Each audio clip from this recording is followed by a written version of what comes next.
County Attorney Christian Menefee. I'll give remarks in English and then briefly in Spanish.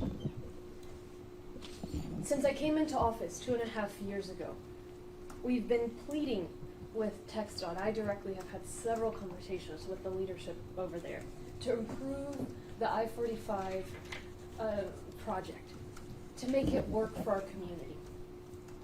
I've done this because as currently designed, the project will not address our traffic problems.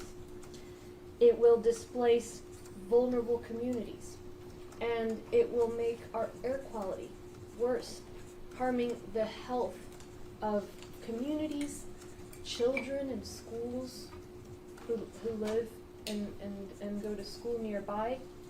And we can do better than the current design. I've said this before and I'll say it again. We do need, and our community deserves, an I-45 project. The current highway is not adequate. But we also need a project that respects the wishes of the community, that is forward-thinking in terms of transportation policy, so we can keep the region competitive. Under law, TxDOT is required to incorporate community input and to incorporate environmental concerns into their design. Unfortunately, after many meetings and conversations and community output and information, those concerns have fallen on deaf ears. That's why the last time we stood here, County Attorney Menefee and I announced a lawsuit against TxDOT, which would require them to take those community concerns and environmental concerns into account. That same day, we received word that the Department of Transportation under the Biden administration was requesting that TxDOT pause the project over civil rights, potential concerns that the Civil Rights Act may have been violated. County Attorney Menefee and I then received word from our communities that TxDOT was moving forward with acquiring properties and with eminent domain to continue the project. And so we reached out to the federal government to clarify, because they had asked TxDOT to pause the project until they reviewed these civil rights concerns.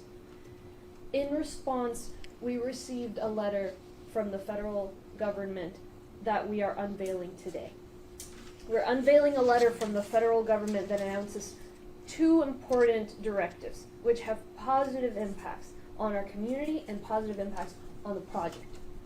First, the letter we received from the Biden administration makes clear that when they said to TxDOT, pause the project while we review civil rights concerns, they meant pause the project.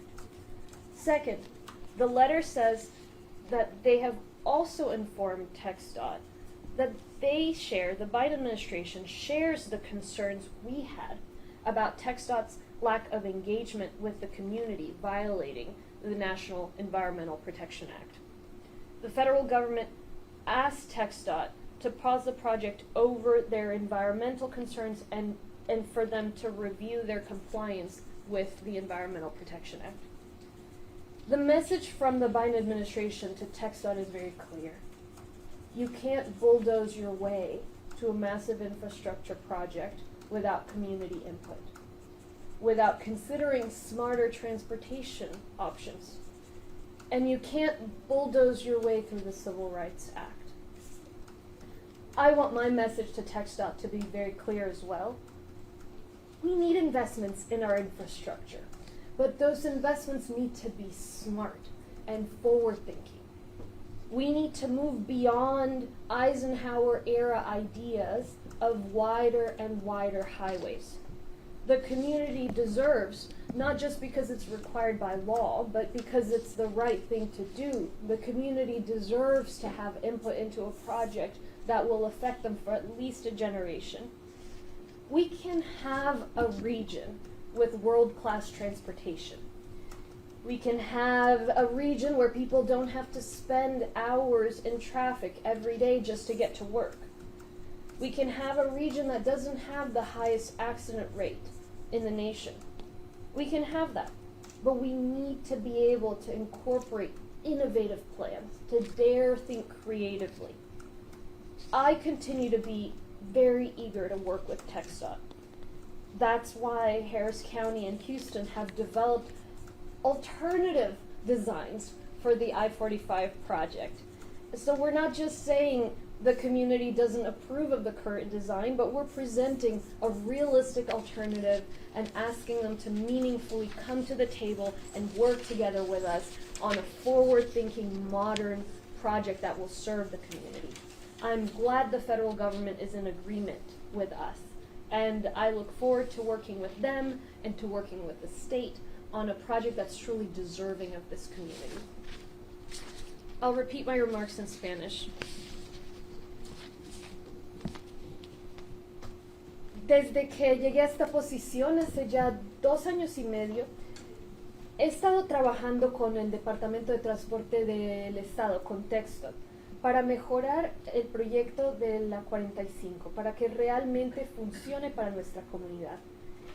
Hemos hecho esto porque el diseño presente del proyecto no va a resolver los retos que tenemos en cuanto al tráfico, va a desplazar comunidades vulnerables y va a empeorar la calidad del aire, va a causar problemas para la salud de la comunidad que vive y estudia a lo largo de ese corredor.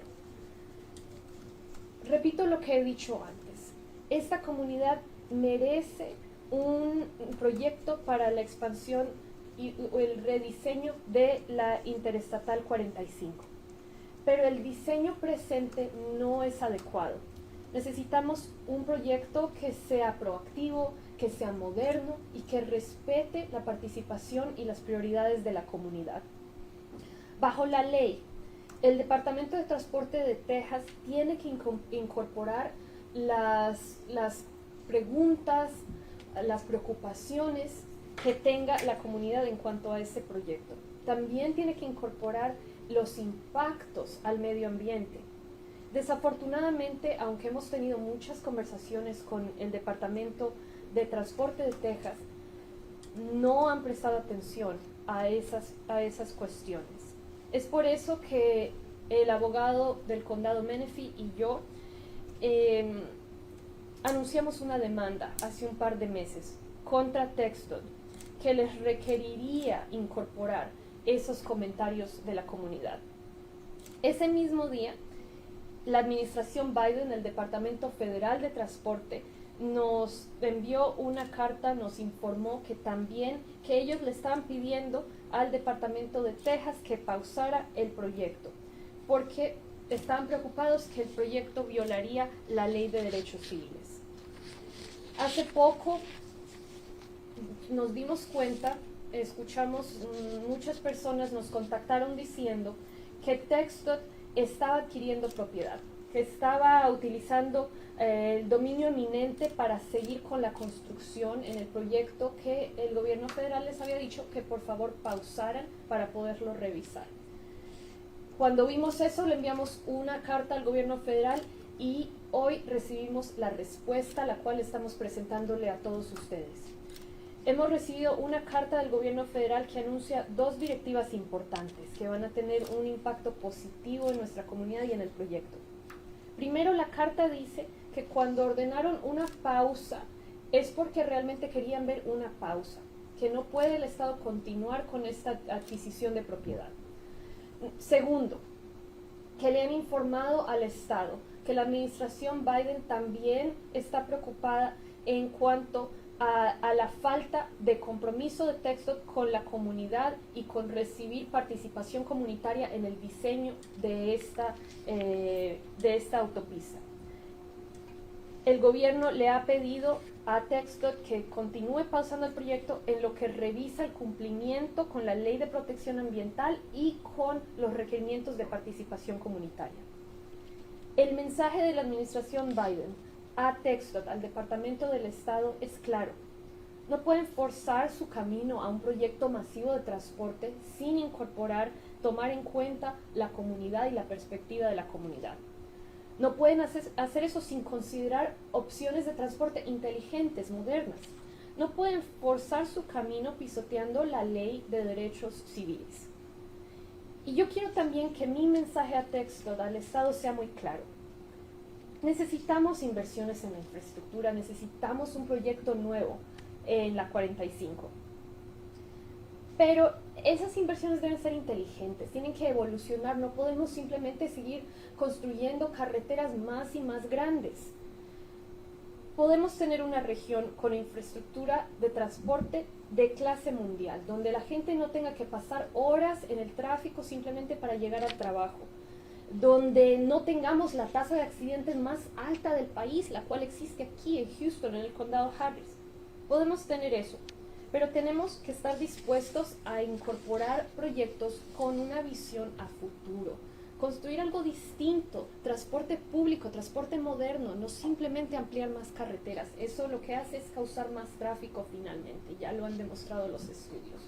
Entonces yo sigo dispuesta a trabajar con textos, me alegra que el gobierno federal comparta nuestras preocupaciones, que esté trabajando con nosotros. Tenemos un diseño alternativo que le hemos presentado al Estado, hemos trabajado con el alcalde en eso, no simplemente estamos diciendo no queremos este proyecto, estamos diciendo trabajemos juntos en un nuevo diseño que realmente sea digno de esta comunidad y nos ayude a permanecer competitivos, a ser una región pujante y competitiva, una región moderna que atraiga la mejor gente de todo el mundo. We'll now hear from County Attorney Menefee, and we'll be happy to take any questions. Thank you, Judge. 3 months ago, my office, on behalf of Harris County, filed a lawsuit asking the federal government to weigh in on whether TxDOT had complied with federal environmental laws and properly considered environmental impacts in their proposed design for the I-45 project. Today, we have that answer. And that answer is the Federal Highway Administration has asked TxDOT to stand down on essentially all activities of the project as the federal government investigates not just potential violations of federal civil rights laws, but also TxDOT's compliance with federal environmental laws, the very same federal environmental laws that are the subject of the lawsuit that we have at Harris County against TxDOT. This is an incredibly rare step, but it's an appropriate one because this is a rare set of circumstances. It's not often that you see a State Department of Transportation attempt to push through a massive infrastructure highway expansion project without buy-in from the local governmental entities most affected by that project, the local communities and the local partners who are on the ground doing the work to hear community concerns. And frankly, this request from the FHWA comes just 6 weeks after Judge Hidalgo and I reached out to the Federal Highway Administration and asked for this exact thing. And the reason why we did that is because after we filed the lawsuit, we were made aware that TxDOT was taking steps to take people's property for the project. Part of the very thing that they had been asked not to do by the Federal Highway Administration in a previous letter where they told them to stand down on all contract solicitations. So I am incredibly grateful to the Federal Highway Administration for now providing this clarity that TxDOT is to stand down on essentially all activities for the project. And importantly, an additional thing that the Federal Highway Administration said is that they themselves are going to stand down on approving an important report that TxDOT must get through in order for the project to move forward. So this is, a full stop request for TxDOT to stand down, and it's very important for our communities. The last thing I'll mention is I view this as the lawyers for the county, for the greater good of the people of Harris County, I view this as an opportunity for us to reevaluate and for TxDOT, Harris County, the City of Houston, and all of the local partners to come together and have a meaningful conversation about compromise and about reaching an outcome that not only increases our access to public transit, but also has a project design that considers the environmental impacts properly, doesn't violate any federal civil rights laws, and is done in a way that considers how this impacts all of the people that we serve, including the most vulnerable folks. So we're very grateful for the latest work by the Federal Highway Administration, and we look forward to communicating with TxDOT to make changes so that we can reach a project that's in the best interest of our communities. And with that, we'll turn it over for questions. Thank you. The first question is just, the bulk of the people in the community, they need to understand what you guys are saying here. I've seen the press releases, just heard the press conference, in simple language. Okay? What are you talking about when you're saying that civil rights are being violated? What are you talking about? Simple language.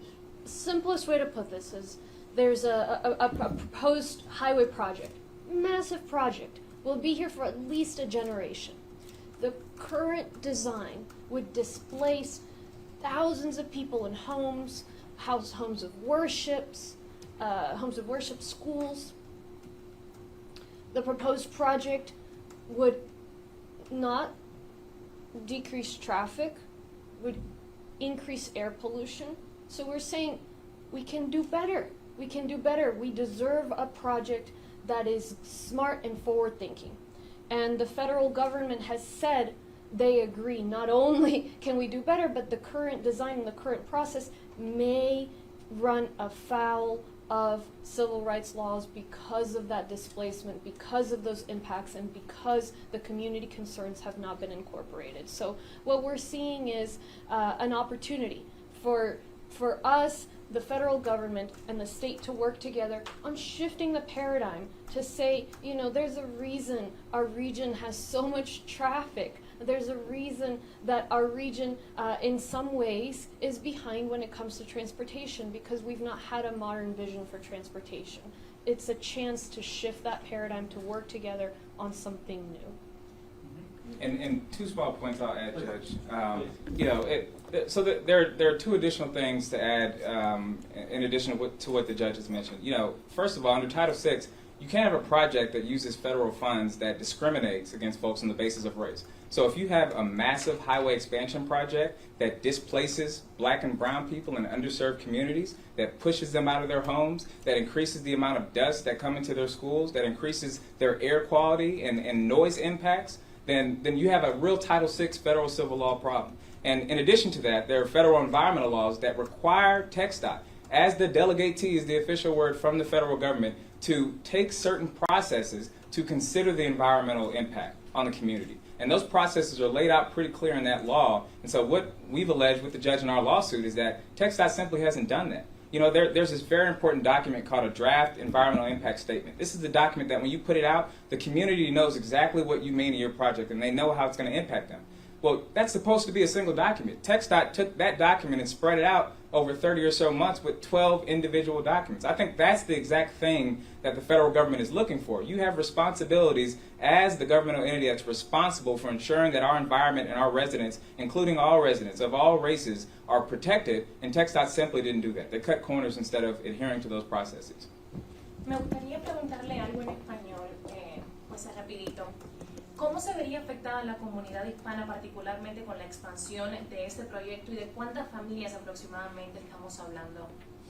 Este proyecto, como está diseñado en este momento, desplazaría miles de residencias de múltiples familias, entonces miles y miles de individuos, la mayoría o afroamericanos o latinos. ¿Por qué? Porque muchas veces, y además personas de bajos recursos, son comunidades como las nuestras y comunidades de bajos recursos que viven tal, que este tipo de proyectos pretenden poder desplazar sin ningún impacto.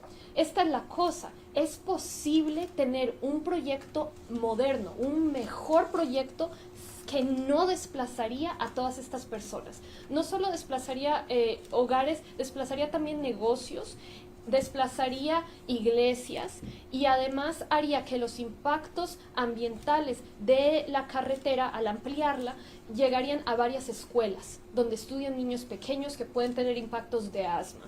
Lo que hemos trabajado, tanto el condado como la ciudad, con la comunidad, es un diseño que incorporaría transporte público para modernizar el sistema de transporte en nuestra región y que no requeriría una ampliación de la carretera.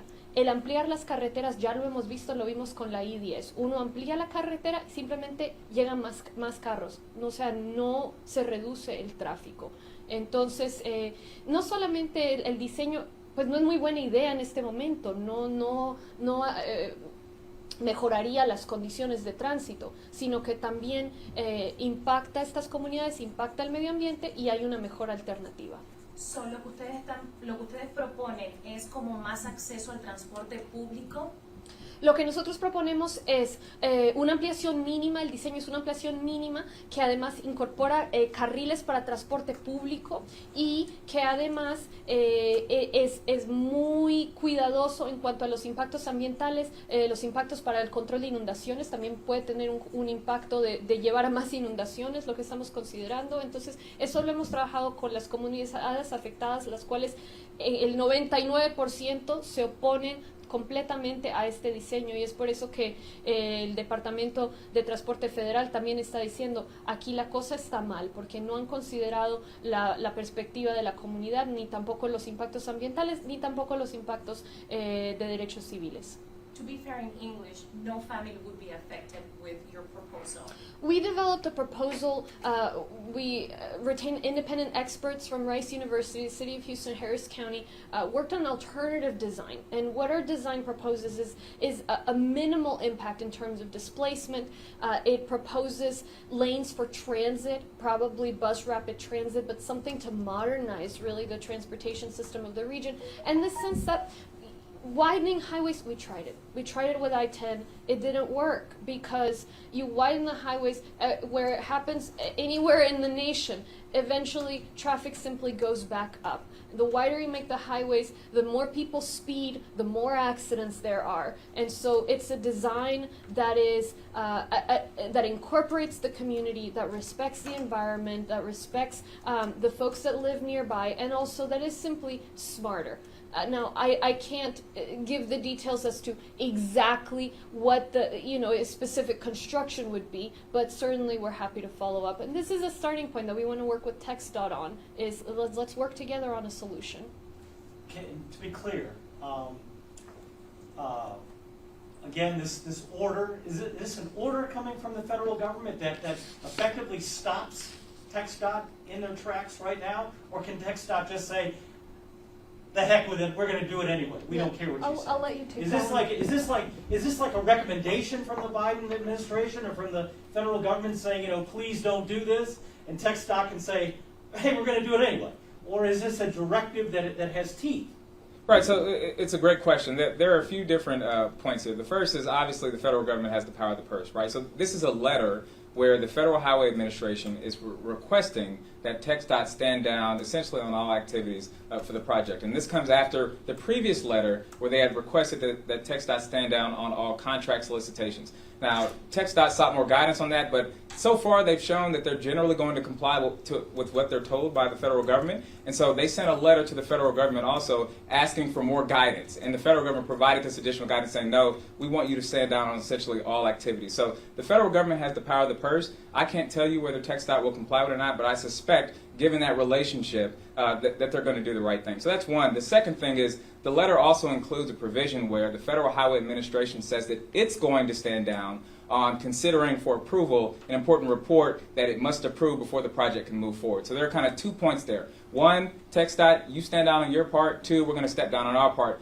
while we can participate in this investigation for potential violations of federal civil rights laws and federal environmental laws. And, I am hopeful. We're all public servants here. And as the judge has mentioned many times before, we very much want a project to happen. We just want it to be in the best interest of the folks who live here. So I'm hopeful that the folks over at TxDOT, I consider them very much to be public servants as well, and I trust that they're operating in the best interest for the people of Harris County. So I suspect that what you'll see is that when the federal government steps in and says, hey, there's real issues here, we need to look into this, TxDOT's going to do the right thing and comply with that. And can you guys tell us specifically which neighborhoods, for example, these houses would be? If you can give us again some specifics, like roughly how many households are in danger of being wiped out, torn down, and in which communities these houses are located in Sunnyside, and whatever the neighborhoods are. Can you tell us specific neighborhoods and how many homes we're talking about roughly? I don't want to give you wrong numbers, so the best I can do is immediately have the team circle back, but essentially it is around 1,000 single and multifamily units, so that's thousands of people. It includes several businesses, several houses of worship, and then you have to remember when you expand the footprint of a highway, you expand the footprint of the air pollution.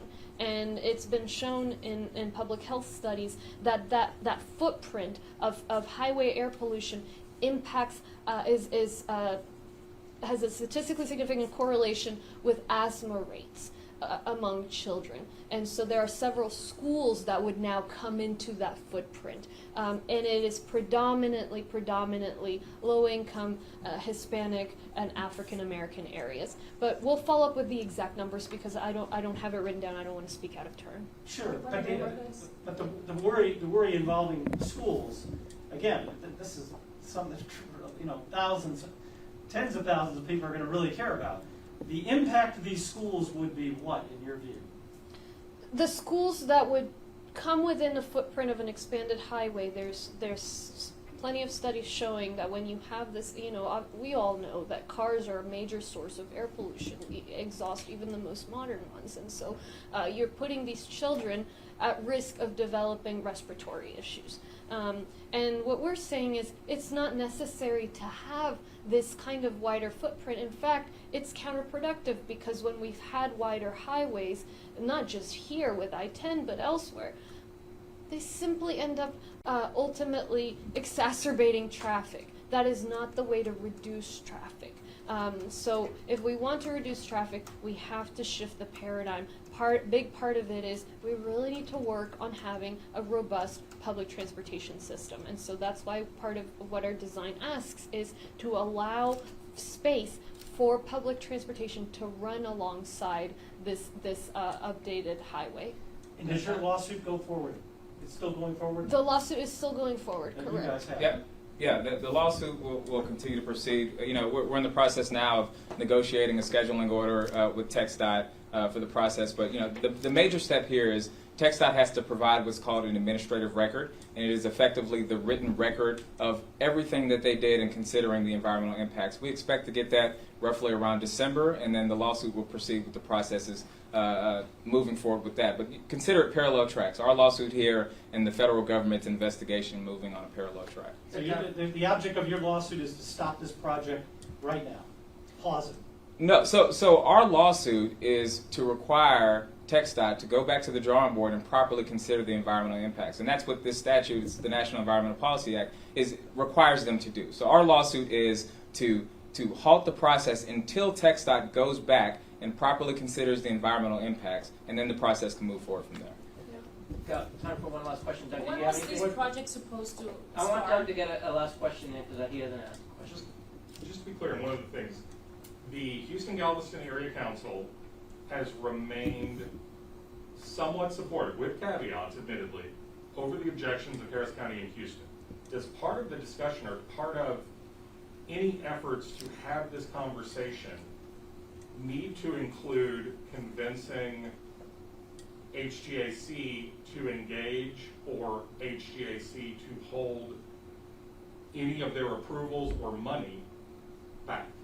Look, this is one of the very first issues I engaged with 2.5 years ago when I took office. And I've engaged through meeting with senior leadership at TxDOT. I've engaged through meeting with my colleagues at our regional transportation board and the Houston-Galveston Area Council, Transportation Policy Council, working with the city, now working with the federal government, of course, alongside our county attorney, Menefee.